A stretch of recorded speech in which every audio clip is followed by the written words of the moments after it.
আপনি 10 মিনিট কোনো মাতালের সাথে সঙ্গ দেন, আপনার কাছে মনে হইব আপনার জীবনে কোনো টেনশনই নাই। 9 মিনিট আপনি কোনো সাধু বা দানশীল ব্যক্তির সঙ্গ দেন, আপনার কাছে মনে হইব আপনার পৃথিবীর সবকিছু দান করে দেওয়া উচিত। 8 মিনিট আপনি কোনো নেতা বা টিকটকারের সঙ্গ দেন, আপনার কাছে মনে হইব আপনি জীবনের সবচেয়ে বড় ভুল করছেন পড়াশোনা কইরা। শুধুমাত্র 7 মিনিট আপনি কোনো লাইফ ইন্স্যুরেন্স কোম্পানির লোকের সাথে বসেন, আপনার কাছে মনে হইব আপনার মইরা যাওয়াটাই সবচেয়ে বেটার অপশন। 6 মিনিট আপনি কোনো ব্যবসায়ীর সাথে বসেন, আপনার কাছে মনে হইব আপনি জীবনে যা কামাই করছেন এগুলো আসলে কিছুই না। 4 মিনিট আপনি আপনার কোনো পছন্দের ভালো শিক্ষকের সাথে বসেন, আপনার কাছে মনে হইব ইস, আমি যদি আবার স্টুডেন্ট হইতে পারতাম।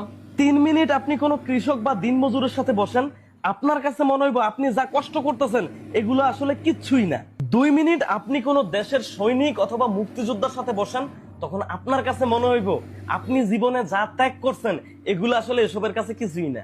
আর 1 মিনিট আপনি আপনার একজন ভালো বন্ধুর সাথে বসেন, আপনার কাছে আপনার জীবনটারে তখন জান্নাত মনে হইব। আর 1 মিনিটের কম সময় আপনি আপনার বউয়ের সাথে বসেন, তখন আপনার কাছে মনে হইব আপনি হইলেন দুনিয়ার সবচেয়ে অকর্ম, অলস, আওয়ারা, বেকার, নিকাম্মা, দুশ্চরিত্র, খারাপ মানুষ, বেপরোয়া, বোধাই, বলদ যদি কেউ থাকে ওইটা হইলেন আপনি।